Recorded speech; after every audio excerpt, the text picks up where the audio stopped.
नमस्कार, future express में आप सभी का स्वागत है। मैं हूं वीरेंद्र कुमार और सेशन के मध्य में ठीक एग्जैक्टली 12 बजे आपकी इंडेक्स पे निफ्टी बैंक पर अप्रोच क्या हो और स्टॉक फ्यूचर्स पे क्या अप्रोच हो, ऑप्शन के कुछ स्टेट्स, सब पे करेंगे बातचीत आशीष बहदी से। आज हमारे साथ इस कार्यक्रम में मौजूद होंगे, उनसे उनका आउटलुक इंडस्ट्रीज पर, स्टॉक फ्यूचर्स पे लेंगे। आशीष, गुड आफ्टरनून, कार्यक्रम में स्वागत है आपका। मैं आपके पास आता हूँ, लेकिन उससे पहले एक बार जरा इंडस्ट्रीज की रेंज देखते हैं। निफ्टी करीब 25,007 पे और निफ्टी बैंक 55,533। आज एक स्ट्रॉन्ग मूव था और सुबह सुबह वो मूव काफ़ी शार्प भी हुआ, लेकिन अगर मैं कोलैप्स शब्द का इस्तेमाल करूं, शायद कोलैप्स थोड़ा टफ वर्ड हो जाएगा, लेकिन हाँ, मोमेंटम जहां थोड़ा सा हर्ट हुआ, बैकफुट पे इंडेक्स, वो था निफ्टी बैंक। दोनों ही इंडेक्स हालांकि रिट्रेस हुए, लेकिन अभी तक ये डिप काफ़ी कंट्रोल्ड है। आज सुबह क्या अप्रोच थी? देखिए, आज सुबह गिफ्ट निफ्टी करीब 50 पॉइंट ऊपर था और इंस्टीट्यूशनल स्टैट्स में परिवर्तन ये था कि एफआईएस की कैश में बाइंग थी, इंडेक्स के फ्यूचर्स उनके मोर और लेस स्टेबल थे, उसमें कोई परिवर्तन नहीं था। हमने क्या बात की थी सुबह लेवल्स पे? लेके आइए RS1। शुक्रवार को जो जोन हम नहीं लांघ पाए थे वो था 24,907 का। वो क्या था? वो शुक्रवार का थर्ड कॉलाइटर्स का जोन था। देखिए, एवरेजेस को हम पीछे छोड़ चुके हैं। शुक्रवार को हमने 10 डेमा क्रॉस करने के बाद वो तेजी हासिल की थी। तो अप्रोच ये थी कि either we get a dip towards base one, that is 10 डेमा and 2700 put writers, 24,700 put writers. वो तो मिला नहीं, और वो नहीं मिला तो थ्रेशोल्ड पॉइंट पार होगा, और वो क्या था? 24,877, 937। The moment you will cross 937, a swing towards 978, 25,021 और 25,087, सब कुछ मिल गया। और देखिए, लास्ट लेवल क्या था? 25,087। हम कहाँ तक गए इंट्राडे में? ऑलमोस्ट इस जोन तक, फिर कोलैप्स हो गया। देखिए, 25,000 पे, 25,100 पे कॉल कंसंट्रेशन है, लेकिन जिस चीज़ ने हमें इस जोन से पीछे लाके खड़ा कर दिया ना, लेवल टू लेवल हमको पूरे ट्रेड्स मिल चुके हैं। आज कोई गिला शिकवा नहीं है, कोई भी अगर आप देखें तो यहाँ पे चीज़ मिस नहीं हुई। बट ये मोमेंटम कोलैप्स कहाँ हुआ? कोलैप्स हुआ बैंक निफ्टी में। बैंक निफ्टी गया, पहले कॉल आइटर्स के जोन को लांघा 55,500 को, then it went up to I think 55,890, then collapsed, और अभी ट्रेड कर रहा है कोलैप्स करके 55,519 पे। ये हुआ, ये आया बैकफुट पे। बट अभी भी इसका कोलैप्स जो है वो काफ़ी कंट्रोल है। अब आते हैं निफ्टी पे अप्रोच क्या होना चाहिए। देखिए, निफ्टी के स्टैट्स लेके आइएगा। मैं फिर कह रहा हूँ, 25,000, 25,100 ये टफ कॉल आइटर्स का जोन है। अभी तक हमने इसको डिसाइसिवली लांघा नहीं है, सस्टेन नहीं कर पाए इसके ऊपर। लुक एट आउटस्टैंडिंग वाई एट 25,000, 37 लाख कॉल बिकी है यहाँ पे, और आउटस्टैंडिंग वाई 1.15 CR है। That's huge. बट किसी भी चीज़ का बड़ा होना आइसोलेशन में तो ठीक है, लेकिन अगर आप इन कंपैरिजन करें 25,000 की पुट की तुलना में, it's not that big enough. ये उतना बड़ा नहीं है, क्योंकि आज 25,000 पे स्ट्रॉन्ग पुट राइटिंग हुई है, 46,90,000 पुट जुड़ी है, 46,90,000 पुट जुड़ी है। तो सिंपली मीन इसका यह है कि निफ्टी ने अपने जोन को थोड़ा सा ऊपर कर दिया है। आज जिस प्रकार की 24,900 पे 25,000 पे पुट राइटिंग हुई है, आप ये कह सकते हैं नाउ एनी डिप टुवर्ड्स 24,910, 920, 930, यानी जो हमारा आज का पहला रेजिस्टेंस था, अब वो बेस बन जाएगा। Any dip above 24,920, 930 will be considered as a safe level to buy dips. और ऊपर की तरफ, अब ये इन आंकड़ों की तरफ मान के चलें कि 25,060 और 25,087 ये एक टफ रेजिस्टेंस रहेगा। लेकिन अगर क्रॉस हो गया, अगर आप अभी भी ट्रेड में कमिटेड हैं, आपने डिप को बाय किया है, तो याद रखिएगा, अब आपका थ्रेशोल्ड पॉइंट है 25,060, 25,087 और इवन 110। उसके ऊपर फिर 25,200 की ट्रैजेक्टरी इन स्टैट्स के मुताबिक खुल जाएगी। अब आइए आप निफ्टी बैंक पे। निफ्टी बैंक को मदद पहुंचाने वाले फैक्टर्स बहुत नहीं थे। आज सारा का सारा खेल था मॉनसून का, सारा का सारा खेल था आज ऑटो का। तो ये गया, ये कॉल राइटर्स के जोन से वापस आ गया। सुबह में क्या बात हुई थी, लेके आइएगा। जैसे ही आप कहाँ से शुरुआत की थी हमने? लगभग 55,680 से। हम गए कहाँ तक? 876 तक। लेवल क्या था? The moment you will cross 663, a swing towards 918 looks possible, और 918 तक आ गया, कोलैप्स उसके बाद। बट क्या किया निफ्टी बैंक ने? इस प्राइस को अगर आप समझें तो इस प्राइस में आपकी चीज नजर आएगी, it's called a change in trajectory. Now we are trading above 55,500, जो कि पहले बिलो 55,500 था। ऑप्शन के स्टैट्स लेके आइए प्लीज जरा इस वक्त। क्या निफ्टी बैंक अपनी ट्रेजेक्ट्री को चेंज करने में आज सक्सीड हो पाया है? आइए स्टैट्स को देखते हैं। लुक एट 55,500, जरा 55,500 के पुट को देखिए। यहां पे आज 12,82,000 का उत्सन्न हुआ है।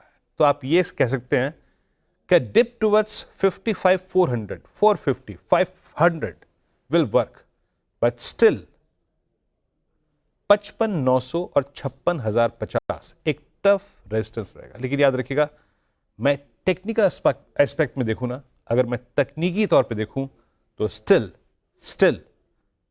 Nifty bank is far better placed in comparison with Nifty.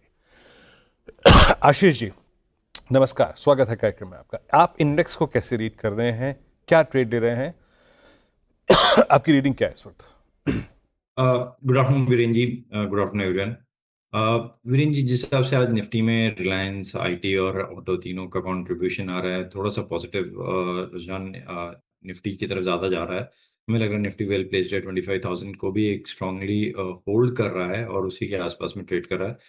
तो हमें लगता है 25,200 तक के लिए निफ्टी वेल प्लेस्ड है और वहाँ तक की ट्रेजेक्ट्री अब इसमें आते हुए देखने मिल सकती है। जिन किसी के पास भी लॉन्ग है, बने रहे, जो स्टॉप लॉस अब मेंटेन करना हो 24,920 के करीब का निफ्टी में स्टॉप लॉस मेंटेन करे और होल्ड को में बने रहे।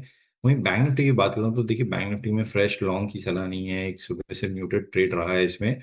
जैसे आपने भी बताया कि एक स्ट्रॉन्ग रेजिस्टेंस एरिया के आसपास में ट्रेड कर रहा है, तो यहाँ थोड़ा सा वेटिंग वॉच करे। जो ब्रेकआउट है वो 55,650 के ऊपर अगर सस्टेन करता है तो इसमें लॉन्ग जाने की सलाह रहेगी 55,500 का स्टॉप लॉस लगाकर। और हमें लगता है फिर ये 56,200 तक का भी जोन दिखा सकता है। तो निफ्टी में ब्रेकआउट पे ट्रेड करे, लेकिन निफ्टी में अभी फ्रेश बैंक निफ्टी में ब्रेकआउट पे ट्रेड करे, लेकिन निफ्टी में फ्रेश लॉन्ग अभी लिया जा सकता है जी। ओके, ये हो गया इंडेक्स पे आपकी बात। अब आते हैं स्टॉक्स पर आपका व्यू। आशीष, 3 स्टॉक्स कौन से पिक कर रहे हैं आप? जी, देखिए पहला तो एल रहेगा। काफ़ी स्ट्रॉन्ग मोमेंटम इसमें बन रहा है और जिस हिसाब से एल पॉजिटिव है वो निफ्टी के लिए भी स्ट्रॉन्ग मोमेंटम बना हुआ है, तो यहाँ पे खरीदारी की सलाह रहेगी। जो स्टॉप लॉस इसमें मेंटेन करना है वो 35,3580 3580 का एक एसएल मेंटेन करे। ऊपर में हमें लगता है इसमें 3750 तक का जोन देखने मिल सकता है। वीरेन जी, जो दूसरा स्टॉक में अच्छा लग रहा है वो हिंडाल्को। मेटल में अच्छा मोमेंटम बन रहा है। हिंडाल्को ने 200 डेमा के आसपास में एक बेस बना रहा है और यहाँ पे हमें लगता है कि हिंडाल्को में एक पुल बैक देखने मिल सकता है। जरूर आज इंट्राडे में थोड़ा सा कूल ऑफ हुआ है ऊपर के लेवल से, लेकिन 200 डेमा एक स्ट्रॉन्ग सपोर्ट की तरह काम कर रहा है यहाँ पे भी।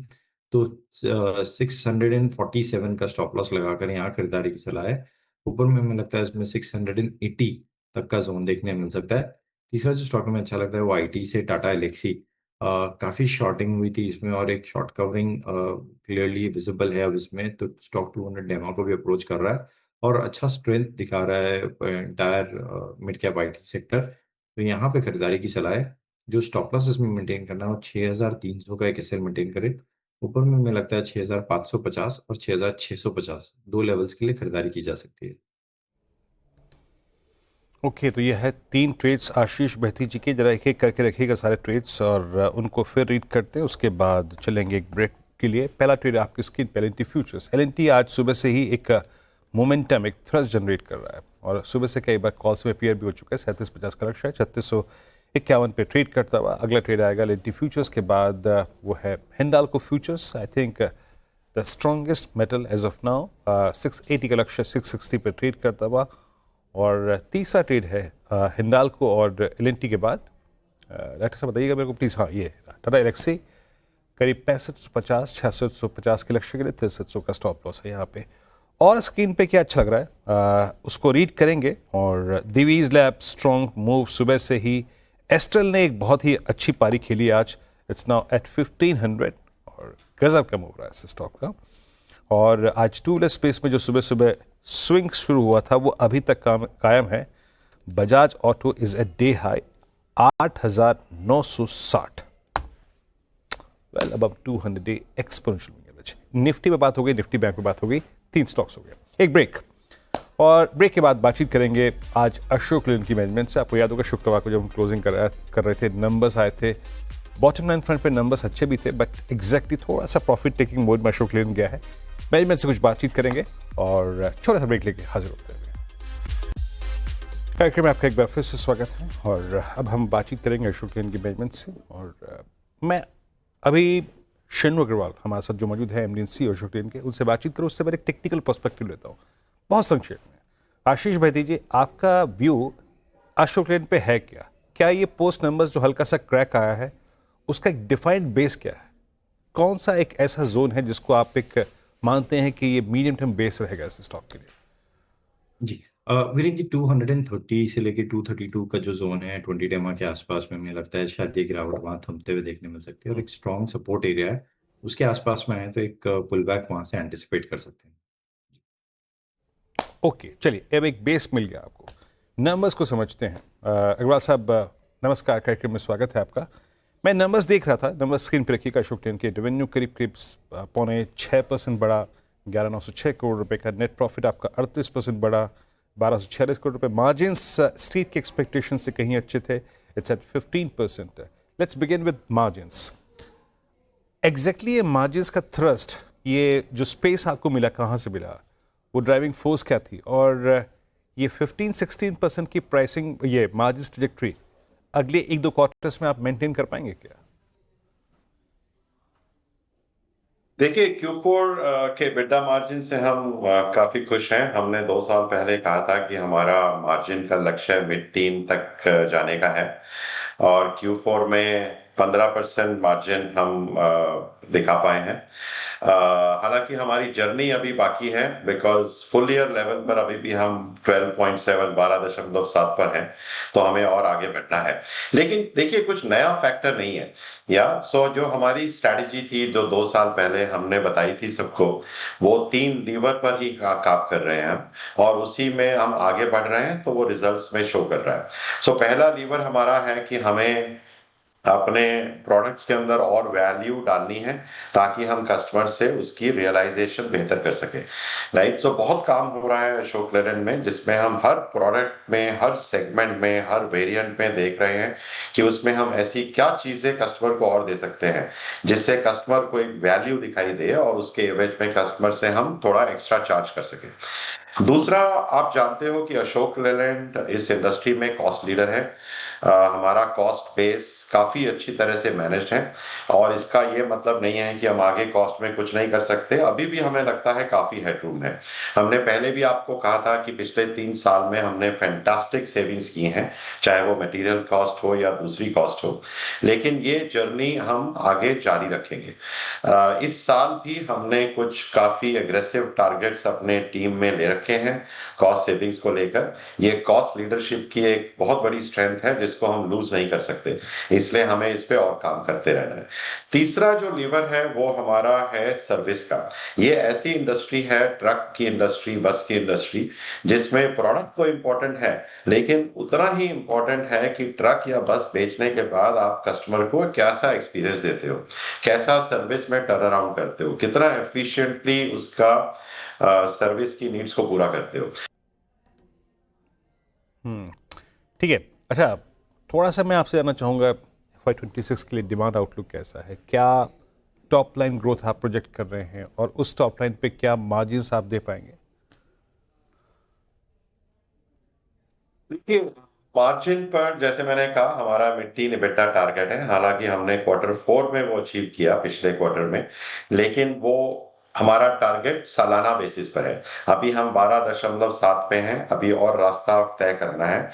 हमारा फोकस बिल्कुल क्लियर है, हम बिल्कुल डिस्काउंटिंग पर भरोसा नहीं कर रहे हैं। अगर हमको थोड़ा बहुत लॉस भी कभी कभी लेना पड़ता है, ये दिखाने के लिए कि हम एक पर्टिकुलर थ्रेशोल्ड से कम में नहीं अपना डील करेंगे, अपना व्हीकल बेचेंगे, तो वो काफी अच्छा फाइनेंशियल डिसिप्लिन हमने कंपनी में क्रिएट किया है। दूसरा, अगर हमें मार्केट शेयर बढ़ाना है, वॉल्यूम बढ़ाना है, तो वो हमको अपनी स्ट्रेंथ्स के बेस पे बढ़ाना है, जो कि हमारे प्रोडक्ट में रिफ्लेक्ट होनी चाहिए, टेक्नोलॉजी में रिफ्लेक्ट होना चाहिए, सर्विस में रिफ्लेक्ट होनी चाहिए। तो ये भरोसा मैं आपको दे सकता हूं कि चाहे वो चाहे वो प्राइस रियलाइजेशन हो, चाहे वो कॉस्ट के तरफ से हो, हम मार्जिन का जर्नी हमेशा अपना जारी जारी रखेंगे। ओके अच्छा सर, यहाँ मार्जिन्स की पिक्चर की बात हुई, टॉप लाइन की बात हुई, वर एग्जैक्टली अबाउट एक्सपोर्ट्स मार्केट। 4-5 अगर आप तिमाहियों से देखें तो एक्सपोर्ट मार्केट्स ने आपके लिए अच्छा करा है। एक्सपोर्ट्स में क्या ग्रोथ, क्या मोमेंटम रहेगा अगले 2 क्वार्टर्स में? देखिए, एक्सपोर्ट्स में हमने बहुत अच्छा काम किया पिछले साल। उसके पहले भी किया था, लेकिन पिछले साल तो काफी अच्छा काम हुआ है। हमारा जो एक्सपोर्ट वॉल्यूम है वो लगभग 29 या 30% ग्रो हुआ है पिछले साल। मैंने आपको पहले भी कहा था, ये हमारा एक टॉप प्रायोरिटी फोकस एरिया है। ये डोमेस्टिक अच्छा हो या बुरा हो, उससे कोई लिंक नहीं है। हमें अपना कंपनी का मिशन है कि हमें टॉप 10 ग्लोबल सीवी प्लेयर बनना है, और उस डायरेक्शन में एक्सपोर्ट्स हमारे लिए एक अहम भूमिका निभाएगा आने वाले वक्त में। हम एक्सपोर्ट्स का टारगेट हमारा बिल्कुल साफ है कि हम अपना वॉल्यूम जी 25,000 यूनिट तक लेके जाना चाहते हैं आने वाले समय में, और हम उसकी तरफ तेजी जी से आगे बढ़ रहे हैं। ये जो 25-30% की ग्रोथ जी हमने आपको FY25 में करके दिखाई है, यस ऐसी ही ग्रोथ आप एक्सपेक्ट जी, करें हम। मुझे सेंस मिल गया सर अपने प्रश्न के उत्तर का। यहाँ पे बहुत बहुत शुक्रिया सर, आप इस कार्यक्रम में शामिल हुए इकबाल साहब, और करंट नंबर्स फिर आने वाले क्वार्टर्स को लेकर अपना आउटलुक शेयर किया आपने सर। बहुत बहुत शुक्रिया इस कार्यक्रम में शामिल होने के लिए, and best of luck for next quarter. एक ब्रेक के बाद जब लौटेंगे तो बात करेंगे कुछ ट्रेड्स के। अभी हाजिर कार्यक्रम में एक बार फिर से आपका, और चलिए बात करते हैं आज के ऑप्शन ट्रेड के बारे में। आशीष बताइए क्या पिक कर रहे हैं आप आज ट्रेड्स की, ऑप्शन मतलब स्टॉक ऑप्शन? वीरेन जी, टाटा केमिकल के 880 के कॉल में खरीदारी की सलाह है। केमिकल में एक मूव बन रहा है और हमें लग रहा है कि टाटा केमिकल में से कॉल के थ्रू प्ले करना ज़्यादा बेटर रहेगा। 880 की जो कॉल है 11.5 रुपए के करीब चल रही है, इसमें पोजीशन बनाई जा सकती है। जो स्टॉप लॉस इसमें मेंटेन करना है वो 9 रुपए का एक ऐसे मेंटेन करे। ऊपर में 15 रुपए और 18 रुपए तक के टारगेट के लिए इसमें खरीदारी की सलाह है। ओके चलिए, तो ये है आज का ऑप्शन ट्रेड आपकी स्क्रीन पे, टाटा केमिकल की 880 की कॉल। बहुत बहुत शुक्रिया आशीष इस कार्यक्रम में शामिल होने के लिए, और सभी स्टॉक्स और इंडस्ट्रीज पर। एक ब्रेक, आपसे अगली मुलाकात होगी कमाई का अड्डा में 2 बजे तक के लिए।